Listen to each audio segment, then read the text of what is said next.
You know what? I've asked the star director to share us our Tupperware story. I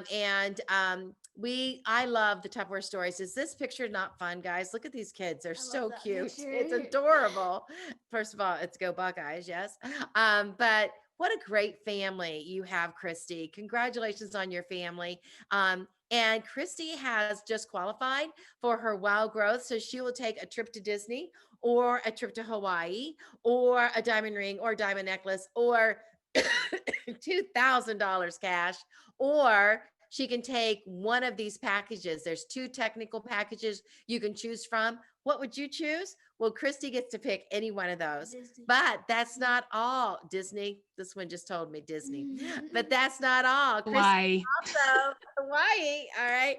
Kristi's also just qualified for the first time announcing for her Nissan Rogue. Yay! All right. Congratulations. Wow. You have earned a company car like what, about an hour and a half ago? All right. Well, I didn't know because I didn't look for the last couple hours. So that's super exciting. I knew I was only a couple $100 away. So I'm super excited. Oh, Congratulations. Yeah. Yay. It is official. You're on the paperwork as oh and so let's woohoo. turn it over to Kristi, and we'd like you to share your Tupperware story, what it's been like for you to work the business and how you've made it happen like this. Okay. All right. So bear with me, guys, because I want to talk a little bit about my past. I wrote everything down because I don't know if I'll be able to get through it without tearing up, but we'll see. We'll try. So basically, what I want to talk to you tonight is about the power of perseverance and how it'll get you through the toughest times, your darkest hours, and help you overcome obstacles and become successful. So when I was younger, I was kind of picked on for being overweight, and I never really had any kind of boyfriends or anything like that. And at 19, I met my son's father. And I thought it was the greatest relationship ever because he always wanted to know what I was doing and where I was going and everything like that. And it was great until it wasn't. Um, it was a very abusive relationship, and he made me feel worthless and like I wouldn't be able to do anything in my life. So I was very discouraged. And anyway, so I worked really hard to try to get out. But like any other relationship, abusive relationship, you tend to go back and kind of go through the cycle over and over again. Well, one time he hit me pretty hard and pretty bad, and it made me want to leave. So I left, and I was afraid to go. No, I shouldn't say afraid to go home. I didn't want to go home because I was too proud. I didn't want to admit to my parents that they were right. So I stayed in my car for a little while.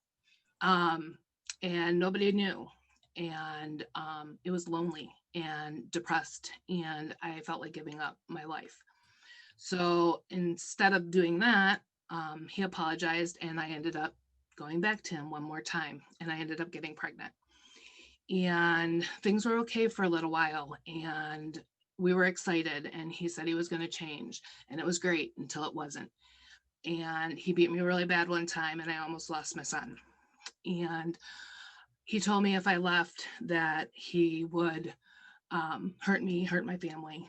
And I was scared to go back home at that time. So I went back to living on the street in my car. I would eat out of dumpsters because I didn't have money to buy food, or I'd go to the ERs and I'd get a warm blanket or a warm meal. And I got treated like crap when I went there because I was homeless until I wasn't. And there was a lady there, a nurse who was near retirement, who walked in the room when I was very pregnant and held my hand and asked me what was going on. And I told her my story. And she asked me, well, what do you want in your life? I said, if I told you, you would laugh. And she goes, well, try me. And I said, well, I want to be a nurse. I said, my mom was a nurse and I always wanted to be a nurse. I said, but I'm too stupid to be a nurse because that's how you made me feel. And she looked at me then and she told me that I could do anything I wanted to do as long as I believed in myself. And I listened to her, but I didn't really hear her, but it was always in the back of my head. So she talked me into reaching out to my parents and let them know what's going on. And I did. And I still looked over my shoulder all the time. And when my son turned 10 years old, his father went to prison for making some bad choices. And for the first time in my life, I could breathe. And then I decided, you know what, I'm going to do this. And that little voice that so many years ago told me that I could do anything I wanted to do, I decided to go back to nursing school. And I did really well, like very well. So I was really excited. And for the first time, I was proud of myself in a very long time. And I became a travel nurse, and I met my now husband, and I know what it's like to be in a healthy, positive relationship. And it was great. And through him, I met friends of ours. And ironically, that friend, whose name was Crystal, um, said, "Hey, Kristi, I'm having a Tupperware party. You want to come?" And I looked at her like, I said, "Tupperware?" I said, "Do they still do that?" I said, "I mean, that was like my grandma." And she goes, "No, it's so cool now. You should really go." So I did, because I'll support my friends. And Amy Gardner did like a Facebook party, and there was a couple things I wanted, and I was like, "Oh, this is really cool." I said, "But it's cheaper just to buy the kit, so I'm going to buy the kit." So that's what I did. And I wasn't going to sell. I tried direct sales a million different times, was never successful. So I was like, I'm just going to be a customer, and this will be fine.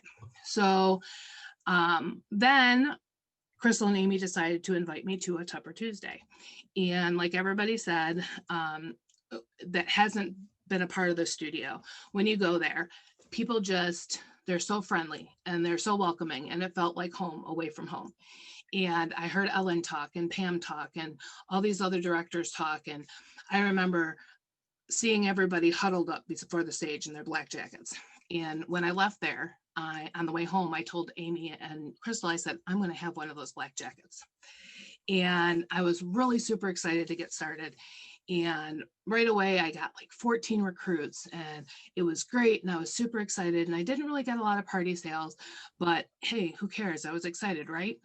And then I wasn't. So I made excuses. I was too busy. I was working 16-hour days. I had 5 kids. I do photography. I just don't have time to do Tupperware. So I decided that maybe this wasn't for me after all. But I was encouraged by Amy to say, "Hey, you should really try to do this." So I was like, all right, I'm going to try to give it a shot. And at the end of 2019, I was able to become manager. And I believe it was like February or March, I was a star director or star manager. So I was really excited again. And for some reason, I just wasn't getting parties, and I really didn't have time to go to houses. So I was going to do Facebook parties. So I kind of was like, "Hey, how do you do this?" And I was told, "Oh, there's all these videos, and you could read all this stuff, and you could do all this stuff." And I'm like, "Awesome, that's great." And I went on, and I was like, so I have ADHD. I don't learn that way. I don't learn by watching videos, and I don't learn by reading things. And what I did, instead of saying anything, is I just said, "You know what? I can't do this." And I felt like I was too stupid to ask questions, so I didn't ask. And I decided, you know what? I'm not going to do this anymore. I just don't want to fail. So I decided I wasn't going to do it, and I was just going to be a customer. And I kind of had some health issues, so I used that as my excuse not to do it.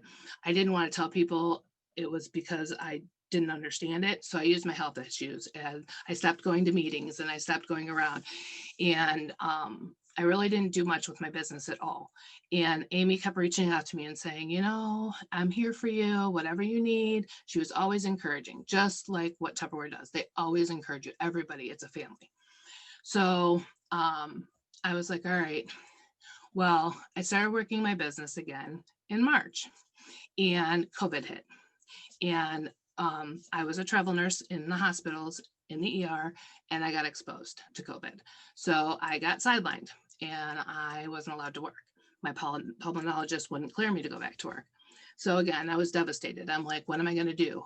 The other 4 people that had income in my house already got laid off because COVID, and I was the only source of income left, and I had nothing. And I thought I was going to lose everything, and I was ready to give up, but I didn't. So in April, I started working my business again, started doing really good, moved up to like executive manager. And then shipping started being an issue. And people were complaining of shipping and they were canceling parties. And I was getting discouraged. And I was like, you know what? I messaged Jamie. I said, I'm done. I can't do this anymore. I'm done with dealing with people that are complaining, and this just can't work. It can't work without the shipping. I had every excuse in the book. And like Amy always says, she's like, well, you know, you could do what you want to do, but why don't you take this opportunity to help people like you love to help people as a nurse? You just can't do it anymore. Do it in a different way. And it was like a light bulb. And I told her, I said, here's what the problem is. I don't understand how to do these parties. I said, I have ADHD. I can't do this. And so she did a party for me and I saw how it laid out and everything just fell into place. And I decided from that point forward that failure wasn't an option. And I changed 3 words in my life. And I want you guys to really think about this because it makes a huge difference. The word can't. I changed the word can't into the word can. I changed the word try into the word will, and I turned the word impossible into I'm possible. And when I was able to do that, I went from having, in 1 month, having $1,800 in personal sales to $6,600 in personal sales. My team sales went from 5,500 to 13.6 thousand in a month because of those 3 words. I said I was not going to give up and I would never settle for anything less than the best for myself because I deserved it. And for the first time in my life, I believed it. And Tupperware did that for me.